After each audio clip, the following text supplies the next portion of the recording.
사도행전 10장 34절부터 43절까지 말씀.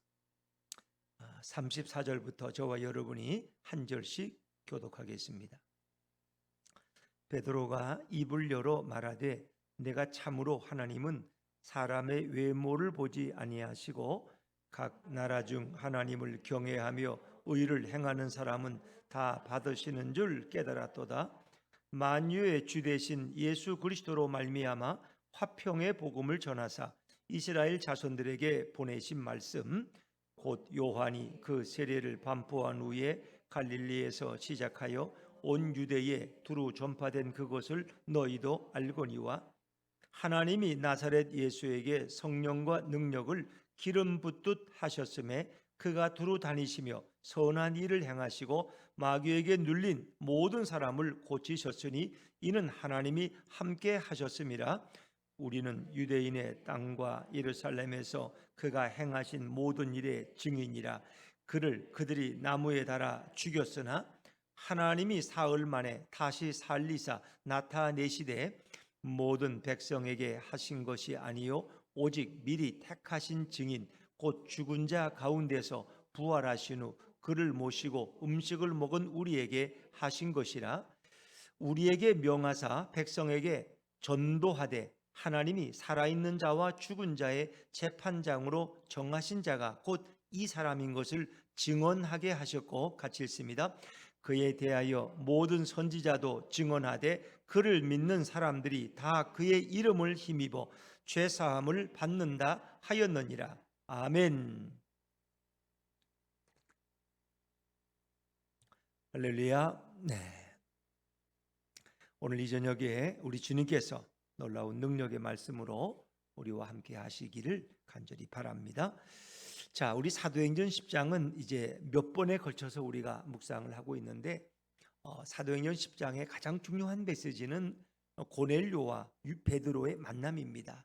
고넬료는 이방인을 대표하는 사람이고 베드로는 유대인을 대표하는 사람입니다.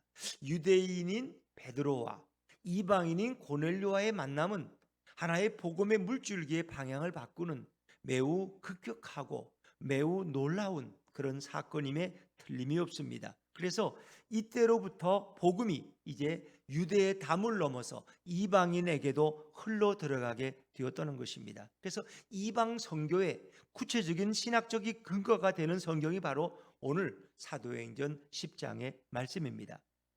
자, 베드로가 이제 이방인 백부장 고넬료의 집에 들어가는 것은 당시로서는 큰 모험이었어요.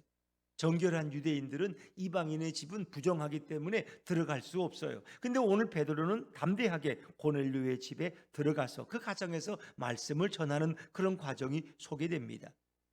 바로 하나님께서는 이제 고넬료를 찾아오셨고 또 베드로에게 환상으로 말씀하셨어요. 중요한 것은 고넬료나 베드로나 공통적인 것은 순종의 사람이에요. 그러니까 복음이 증거되는 것은 순종하는 자들에 의해서 복음이 증거된다는 것입니다. 왜? 선교사들이 아프리카에 가라 그래서 가지 않으면 복음이 전가될 수 없어요. 누군가 가야 돼요. 가는 사람이 있어야 돼요.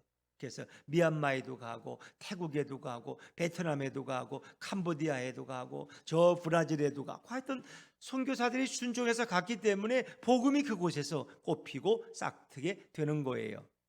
고넬료나 베드로는 순종의 사람들이에요. 그래서 고넬료에게 어느 날 하나님이 찾아오셨어요. 천사의 모습으로. 그리고 말씀하셨어요. 너는 요바에 있는 베드로에게 사람을 보내서 그를 초청해 와라. 고넬료는 순종했습니다.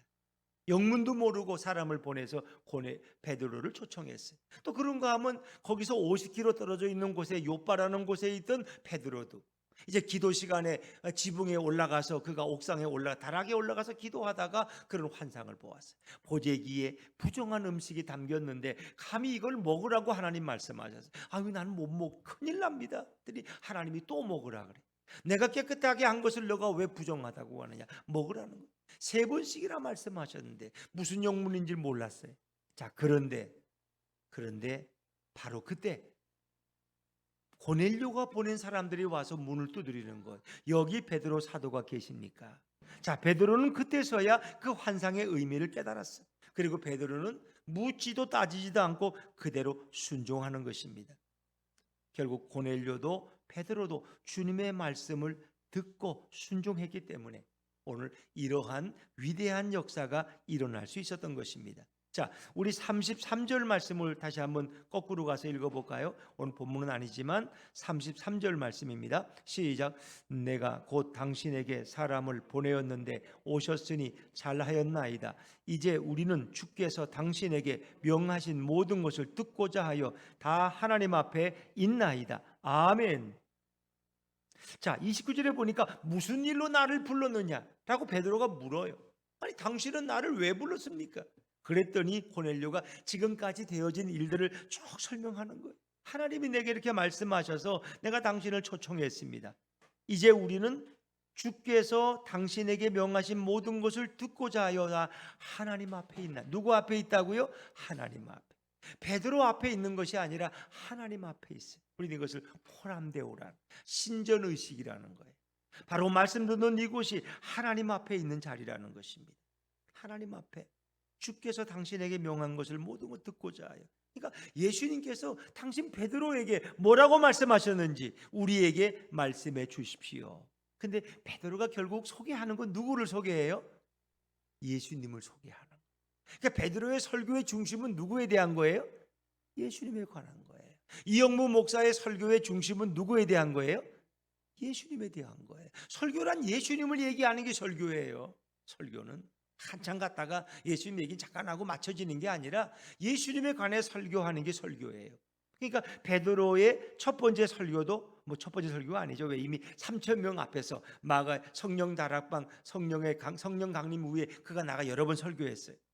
그런데 오늘 여기 설교도 결국 예수님을 드러내는 것입니다. 근데 이방인을 위한 구원자로 예수님이 오셨음을 이제 설교하고 있는 거예요. 자, 우리 34절 말씀을 다시 읽어볼까요? 34절입니다. 시작. 베드로가 입을 열어 말하되 내가 참으로 하나님은 사람의 외모를 보지 아니하시고. 베드로가 입을 열어 말하되, 이건 베드로가 설교했다는 거예요. 베드로가 헛소리하고 농담한 게 아니라 이 34절부터 43절까지는 베드로의 설교의 전문입니다. 베드로가 이렇게 설교했어요. 고넬료의 가정에 많이 모이는, 왜 누가 친구들이 모여 있고 일가 친척이 다 모여 있어요. 고넬료의 집에 모든 가솔들까지 다 모여 있어요. 말씀을 들으려고. 근데 베드로가 입을 열었어.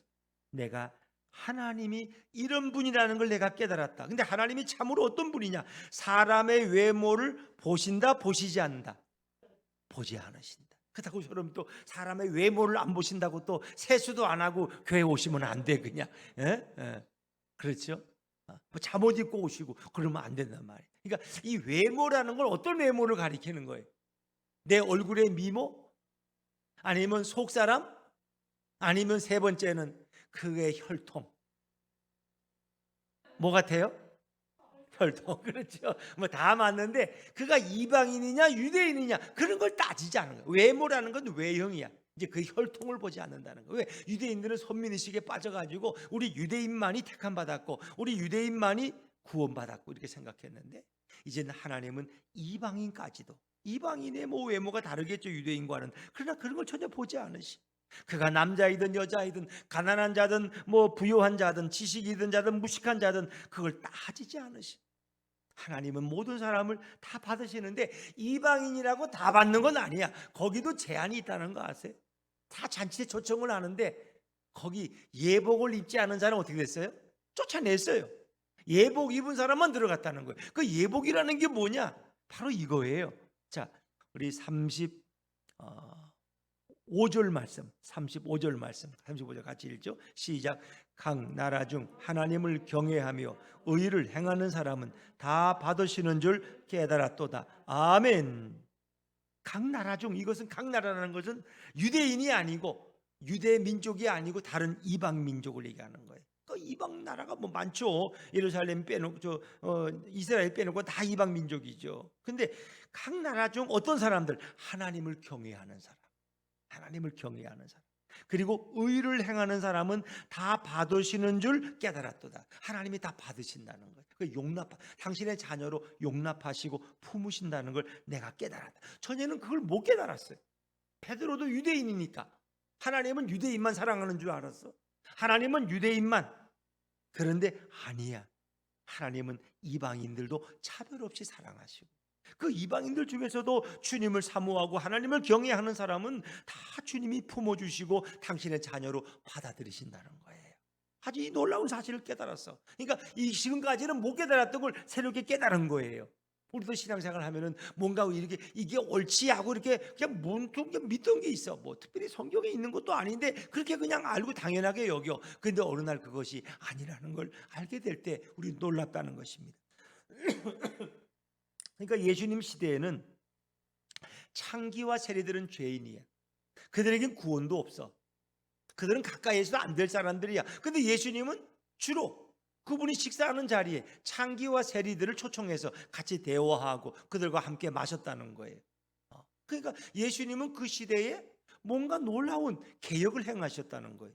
창기와 세리들과 저 어떻게 경건한 유대인 선지자가 저를 같이 있을 수 있느냐? 그건 말도 안 되는 거예요. 자, 그런가 하면 예수님은 또 뭐예요? 두로와 시돈 지방으로 가셔서 복음을 전했어. 이 갈릴리 호수를 건너면 두로와 시돈 지방이야. 예전에 이제 구약에 보면은 선지자들이 이렇게 엘리사죠. 엘리야가 이렇게 기근이 당해가지고 그가 어떤 두로 지방에 어떤 과부에게 가서 그가 음식을 얻어먹고 뭐 생존했던 그런 얘기들이 있죠. 예수님도 이 두로와 시돈 이방 지역에 가서 복음을 증거하고 그들에게서 병을 고치고 귀신을 쫓아냈던, 그리고 한 가나안 여인의 딸을 치료해 주시는 그런 놀라운 일도 행하시죠.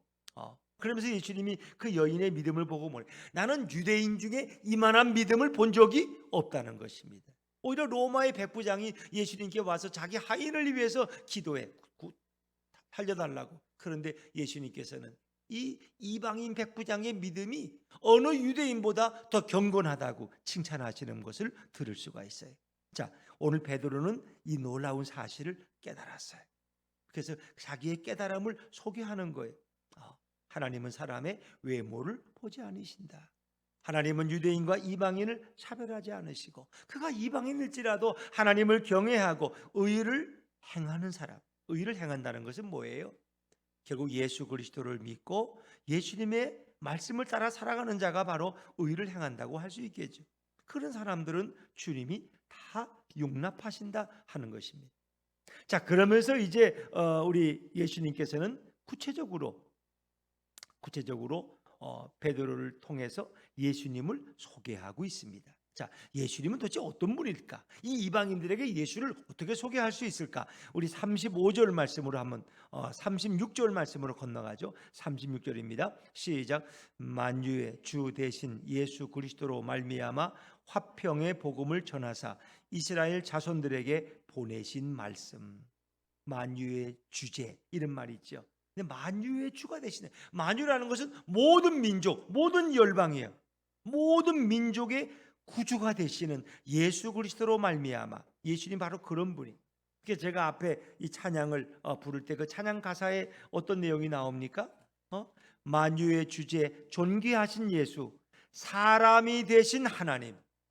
하나님이 사람이 되셔서 사람이 되신 하나님. 나는 그 하나님을 사모하겠다 하는 이제 그런 찬양이죠. 그래서 순전한 예수가 더 아름답게 보임을 찬양하는 그런 얘기인데, 그분은 바로 만유의 주제가 되신, 이 만유의 주권자고 만유의 통치자가 되시는 거예요. 근데 그분은 만유의 주, 구주가 되신다. 모든 사람에게 그분은 구원자가 되시는 것을 소개하는 거예요. 그리고 그분을 통해서 어떤 복음이 전해졌어요? 화평의 복음을 전해졌어요. 화평의 복음. 이 화평의 복음은 하나님과 인간이 화해되는 복음이에요. 하나님과 인간은 그 사이에 죄가 있어서 죄의 담을 통해서 원수된 관계였는데, 이제 예수 그리스도가 오심으로 하나님과 인간 사이에 죄의 담이 허물어짐으로 우리는 서로 화평하게 되었어요. 그 화평의 복음을 전하시는, 하나님께서 예수님을 통해서 이 화평의 복음을 전하도록 하셨다는 것입니다. 이제 그걸 설명하는 거예요. 그래서 하나님과 인간 사이에 죄의 장벽이 허물어지는 이 화평의 복음을 하나님께서는 예수님을 통해서 전하셨다는 거예요. 자, 그런데 예수님이 이 땅에 오셔서 과연 어떤 일을 하셨느냐? 자, 우리 36 8절 말씀, 38절로 건너뛸게요. 38절 시작. 하나님이 나사렛 예수에게 성령과 능력을 기름 붓듯 하셨음에 그가 두루 다니시며 선한 일을 행하시고 마귀에게 눌린 모든 사람을 고치셨으니 이는 하나님이 함께 하셨습니다. 예수님이 이 땅의 지상 사역을 설명하는 거예요. 하나님께서 나사렛 예수에게 성령과 능력을 기름 붓듯 하셨다. 성령과 능력을. 그래서 그분은 성령 충만하셨고 그분은 선한 일을 행하시고 마귀를 쫓아내시고 마귀에게 눌린 귀신 들린 영혼들에게서 귀신을 쫓아내시고 그들을 자유케 하시고 병자를 치료하시고, 그렇죠? 모든 뭔가 얽매인 율법의 마귀에게 얽매이고 짓눌리던 영혼들에게 진정한 자유를 주셨다는 거예요. 그러면 예수님이 혼자 그 일을 하셨느냐? 그렇지 않다는 겁니다. 누가 예수님과 함께 했어요? 하나님이 함께 하셨습니다. 예수님의 이 사역에는 하나님이 함께 하셨다는 거예요. 하나님이. 근데 예수님 그분이 곧 하나님이신데 하나님이 또 예수님과 함께 하셨다. 그러니까 그 시대 사람들은 예수님이 누군지 잘 몰라요. 예수님이 그냥 어떤 선지자 중에 좀 위대한, 좀 훌륭한 사람 정도로 아는 거예요. 근데 그 예수님은 성령과 능력을 기름 붓듯 부으셨을 뿐만 아니라 그분은 하나님이 함께 하신 분이었다. 하나님이 함께 하신 분이었다. 그래서 예수님의 이름은 하나님이 우리와 함께 하신다는 일이죠. 그래서 예수님이 오심으로써 결국 우리는 하나님이 우리와 함께 하심을 경험하게 되는데 그 예수님께 또 하늘 아버지께서 늘 동행하셨다는 거예요. 그래서 그분은 그 공생애를 통해서 성령과 능력의 기름 부음을 받으시고 선한 일이라는 것은 뭐예요? 병자를 치료하시고 복음을 증거하시고 마귀에게 눌린 자들을 치유하시고 그렇죠? 절망한 자들에게 구원의 소망을 주셨다는 거예요. 이런 일을 예수님이 하셨음을 고넬료의 가족에게 소개하고 있는 거예요. 자, 그런데 불행하게도 그 예수님이 죽으셨어요. 돌아가셨어요. 사람들에게 의해서. 자, 39절 말씀으로 건너뜁니다. 예수님의 죽음과 부활을 설명하는 것 39절로 건너갑니다. 39절 시작. 우리는 유대인의 땅과 예루살렘에서 그가 행하신 모든 일의 증인이라. 그를 그들이 나무에 달아 죽였으나 아멘 그랬습니다. 자, 그런데 이 놀라우신 예수님을 사람들이 죽였어요. 근데 예수님이 그렇게 복음을 증거하고 선한 일을 행하신 것은 우리 제자들이 이미 다 보았고 목도했던, 그리고 예수님의 십자가의 죽음까지도 제자들은 다 목도했어요. 우리가 증인이라는 거예요. 그런데 그들이라는 것은 유대인들이, 이 약한 바리새인과 서기관들이 예수님을 나무에 달아 죽였다는 거예요. 여러분, 예수님은 허무하게 죽었습니다. 만약 죽음으로 끝났다면 아무런 일도 일어나지 않을 것입니다. 예수가 이렇게 좋은 일을 하다가 그가 죽었다면, 그리고 매장되었다면 이것이 우리와 무슨 상관이 있습니까? 그냥 이곳저곳 다니면서 소동만 일으키다가 헛된 기대만 갖게 하다가 결국 그분은 떠나간 그런 아쉬운 분이 되어버리고 말죠. 그분은 아마 많은 사람들에게 그냥 좋은 이미지로 기억되고 말 것입니다. 그런데 예수님의 죽음은 거기서 끝나지 않습니다. 하나님은 그를 죽은 자 가운데서 다시 일으키셨습니다. 40절로 넘어갈까요? 40절입니다. 시작. 하나님이 사흘 만에 다시 살리사 나타내시되. 그는 죽으셨지만 하나님이 그를 다시 살리셨어요. 이게 놀라운 거예요. 만약 예수님의 부활이 없었다면 우리가 예수를 믿는 게 무슨 의미가 있겠어요? 그런데 예수님의 부활은 누구도 막을 수가 없었어요. 그 거대한 바위문도 막을 수 없었고 로마 군병들의 철통 같은 경비도 막을 수가 없었어요. 그것은 왜? 하나님이 그를 다시 죽은 자 가운데서 일으키셨기 때문에. 이것은 생명의 승리고 바로 정의의 승리고 천국의 승리인 줄로 믿으시기를 바랍니다. 하나님이 그를 일으키신 거예요. 만약 예수님의 부활이 없다면 우리가 믿는 모든 것은 다 헛것이고 아무 의미가 없을 것입니다. 우리가 믿던 예수님의 천국도 우리와 아무 상관이 없을 것입니다. 그런데 하나님은 그를 죽은 자 가운데서 일으키심으로써 복음은 살아있는 복음이 되고 예수님은 살아계신 예수님이 되셨어요. 하나님은 살아 역사하시는 하나님으로 부름을 받게 됐어요. 자, 그래서 여기에 대한 증인들이 있어요. 41절 말씀, 예수님의 부활에 대한 증인들이 있는데 41절 같이 읽죠. 시작. 모든 백성에게 하신 것이 아니요 오직 미리 택하신 증인 곧 죽은 자 가운데서 부활하신 후 그를 모시고 음식을 먹은 우리에게 하신 것이라. 모든 백성에게 하신, 그러니까 예수님의 부활을 목도한 사람은 많은 사람이 아니야. 미리 택하신 자들, 택하신 증인들 소수가 예수님의 부활하신 모습을 뵐 수 있었어요. 그리고 제자들은 예수님과 함께 식사를 나눴어요. 부활하신 예수님과 함께. 왜? 예수님이 갈릴리 바다 벳세다까지 와서 아침에 생선을 구워서 그들에게 먹이신 그런 기절. 왜? 베드로는 창피해서 도망가 있었거든. 예수님이 그에게 와서 너는 나를 사랑하느냐? 내 양을 치라, 내 양을 먹이라라고 말씀하시잖아요. 그 자리에 베드로가 있었다는 거예요. 또 많은 제자들도 있었어요. 그렇죠? 또 우리가 이렇게 지방으로 내려가다가 또 예수님과 식사하는 자리에서 그분의 손길을 발견하고 다시 예루살렘으로 올라온 제자들도 있었습니다. 자, 우리는 바로 그 일의 증인이라는 거예요. 그러니까 구약에서도 그렇고 신약에서도 어떤 사건이 입증되려면 적어도 2명 내지 3명의 증인이 필요해요. 그런데 예수님의 부활을 목도한 증인은 한두 명이 아니야. 이미 제자들 12명이 보았고 120문도가 부활하신 예수님을 보았고 또 뭐예요? 500의 형제에게 예수님은 나타나셨다. 고린도전서에 보면 그렇게 말씀하셨어요. 그분은 500의 형제에게 부활하신 몸으로 드러나셨어요. 또 갈릴리 감난산에 승천하실 때 그 많은 무리들이 적어도 120명 이상의 무리들이 감난산에서 승천하시는 예수님을 보았어요. 그분은 부활하셔서 40일 동안 이 땅에 머무시다가 하늘로 올라가신. 그럼 뭐라 그랬어요? 왜 나를 쳐다보는, 천사들이 그러잖아요. 왜 저를 쳐다보느냐? 그분은 가신같이 다시 오신다는 거예요. 이제 여기에 대한 증인들이 오늘 살아있고 그들이 증언하고 있다는 것입니다. 그리고 하나님은 그 예수님을 어떤 분으로 정하셨느냐? 이게 중요해요. 자, 42절 말씀으로 건너가 볼까요? 42절입니다. 시작. 우리에게 명하사 백성에게 전도하되 하나님이 살아있는 자와 죽은 자의 재판장으로 정하신 자가 곧 이 사람인 것을 증언하게 하셨고. 자, 우리로 하여금 전도하도록 하죠. 전도. 여러분이 말하는 전도. 근데 그 전도가 바로 증인이야. 증언. 그러니까 증인, 어떤 사건을 목도한 사람이 말하는 게 증언이고 그 사람을 위트니스, 증인이라 그러면. 오직 성령이 너에게 임하시면 너희가 권능을 받고 뭐예요?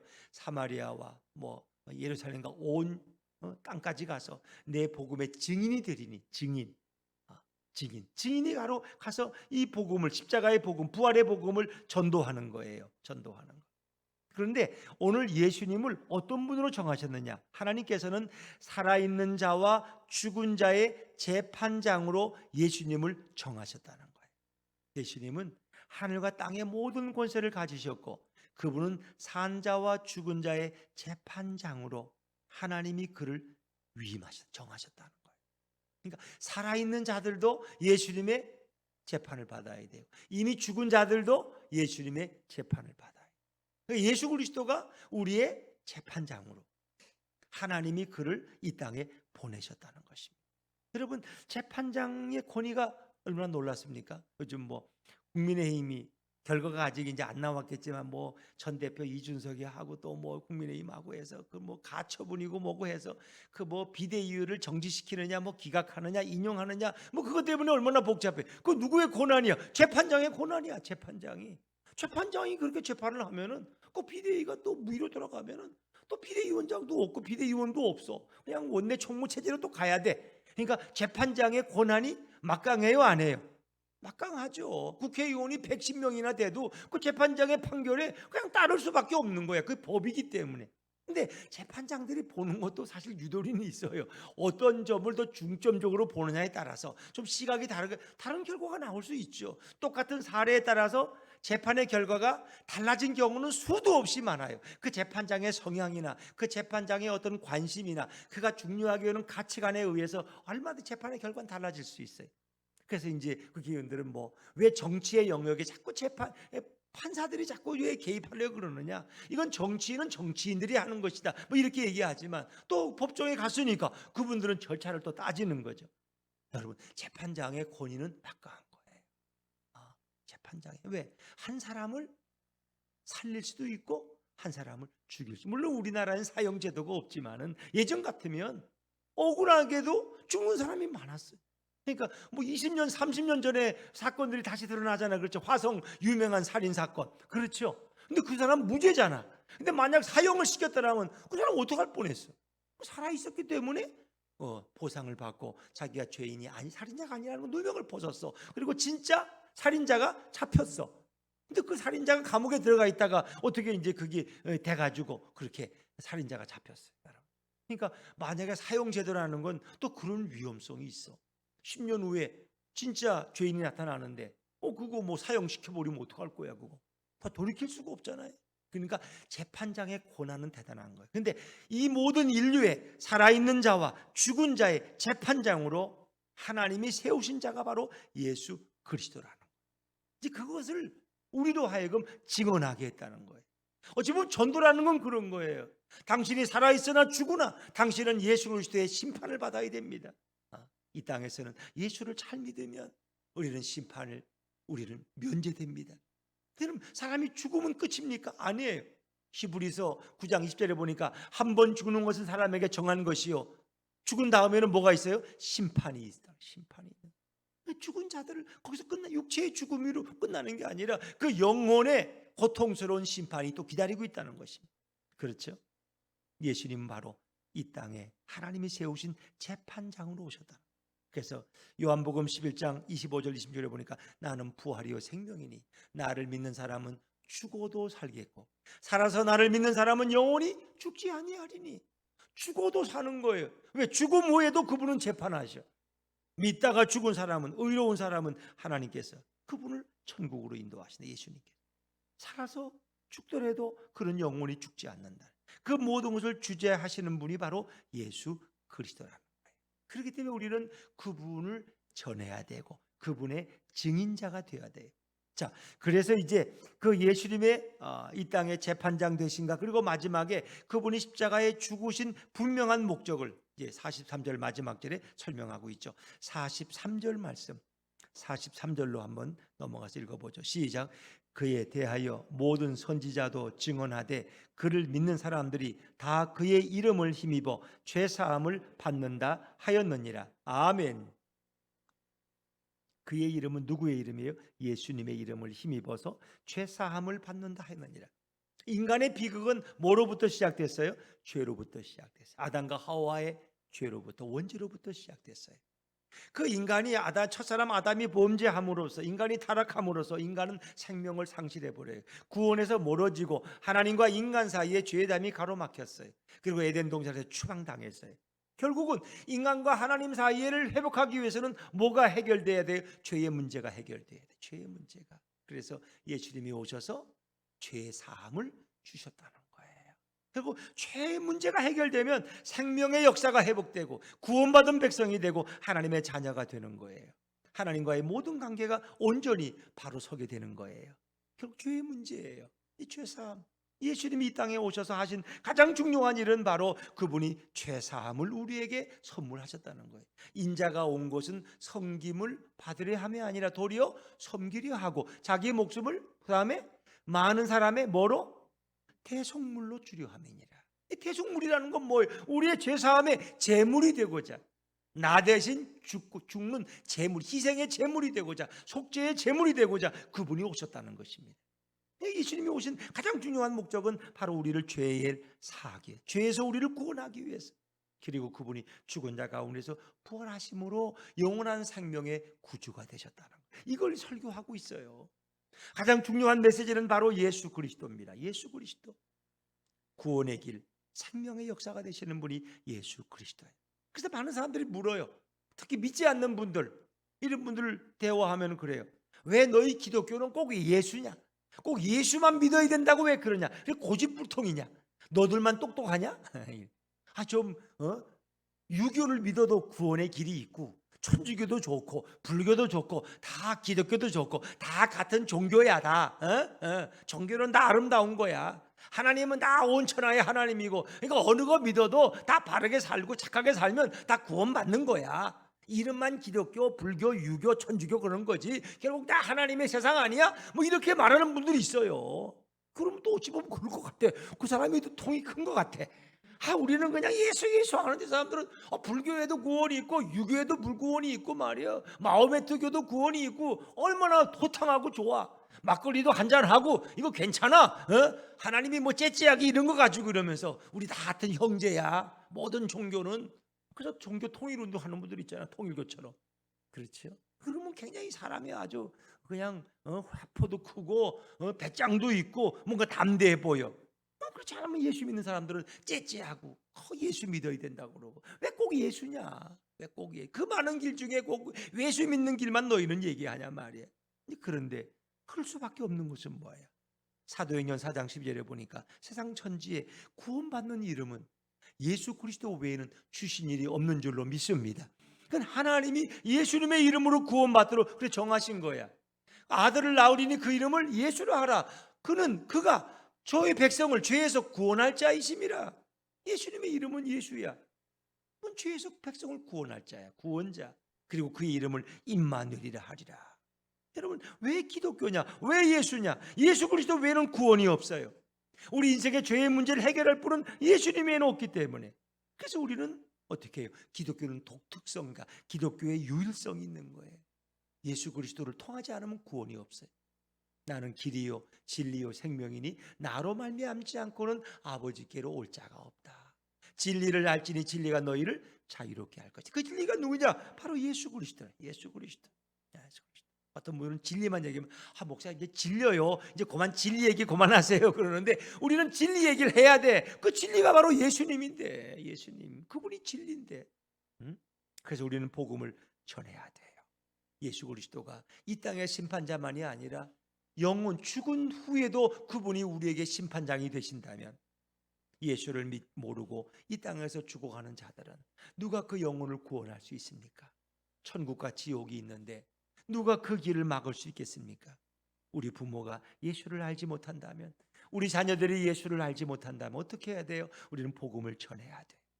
그것이 우리가 최선의 길이고 최고의 선행이고 최고의 아름답고 가치 있는 일이에요. 그 어떤 일보다도 복음을 증거하고 예수를 믿게 하는 것이 가장 중요해요. 아들이 진급했다고 물론 좋아하시고 축하하셔요. 아들이 집 아파트 분양받았다고 물론 좋은 일이에요. 다 잘 되고 좋은 일이에요. 근데 더 중요한 것은 예수를 믿지 않으면 그게 도대체 무슨 의미가 있냐는 거예요. 그걸 이 땅에서 살면서나 좀 필요한 것이지 뭐 죽을 때 뭐 아파트 가져갈 거야? 죽을 때 뭐 자식들 껴안고 가나? 아니잖아요. 무슨 서울대 출신이라고 뭐 그거 졸업장 가져가나? 안 가져가잖아요. 죽음 후의 세상은 영원한 세상인데 어떻게 그 긴 고통의 세월을 그 지옥의 음부에서 구대기도 죽지 않는 그 고통스러운 곳에서 죽으면 되는데 죽지도 않아. 거기서는 그 고통이 영원한 거예요. 왜? 우리는 그래서 전도할 수밖에 없는 거예요. 때를 얻든지 못 얻든지 복음을 증거하라. 우리가 아직 전도하는데 서툴러서 무슨 사형리를 가지고 와서 하고 무슨 다른 구원의 방법, 전도의 방법을 가지고 나가서 이렇게 적극적으로 전도하지 못하지만 그래도 붕어빵을 통해서라도 간접적으로라도 예수님은 사랑이십니다. 여러분들이 배고플 때 이렇게 따뜻한 맛있는 빵으로 이렇게 주시는 분이 우리 예수님이십니다. 예수님의 사랑을 전하는 거예요. 그리고 우리 영혼이 피폐되어 가고 우리 영혼이 목마를 때 우리 영혼이 정말 그 음부에 떨어진 어떤 그 거짓된 부자처럼 말이야, 악한 부자처럼 그 물 한 방울을 핥고 있을 때 주님 우리에게 생명수가 되시는 분이다. 그 예수님이 바로 사랑의 주님이시다. 우리는 그 주님을 전할 수 있는 것이 우리의 붕어빵 전도고 또 사랑의 나눔이죠. 여러분 그렇습니다. 오늘도 주님께서는 우리가 복음 전하기를 원하십니다. 그 복음은 하나님과 인간 사이가 화해된 화평의 복음이고 죄사함의 복음이고 구원의 복음이고 은혜의 복음입니다. 예수 그리스도가 우리와 함께 하실 때 그런 모든 것에서 자유한 인생이 될 수 있습니다. 세상에 어떤 것도 그를 얽어맬 수 없습니다. 어떤 악한 세력, 어떤 악령들도 더 이상 그에게 접근할 수 없습니다. 왜? 예수 그리스도는 부활하셨기 때문에, 생명의 주인이시고 그분이 온 우주의 주인이시기 때문에, 그래서 우리가 예수님을 믿는 게 얼마나 자랑스럽고 행복한지 몰라요. 여러분, 세상에서 가장 행복한 줄로 믿으시기를 바랍니다. 예수님을 모시고 살아가는 그 축복, 그 기쁨을 우리는 날마다 누려야 돼요. 내일도 여러분에게 주어진 기회, 이렇게 또 직장 나가시는 분들은 또 그런 기회 직장에 가서 또 가지실 거고, 또 이렇게 직장을 이렇게 전도하려고 안 나가는 분들은 또 전도하면서 또 이 기쁨을 누릴 수 있다 하면 얼마나 좋은 거예요. 오늘 주님께서 여러분들을 사랑하시고 여러분의 생애에 이런 놀라운 전도의 사역들을 귀하게 바라보시고 축복하실 줄로 믿습니다. 우리 기도하겠습니다.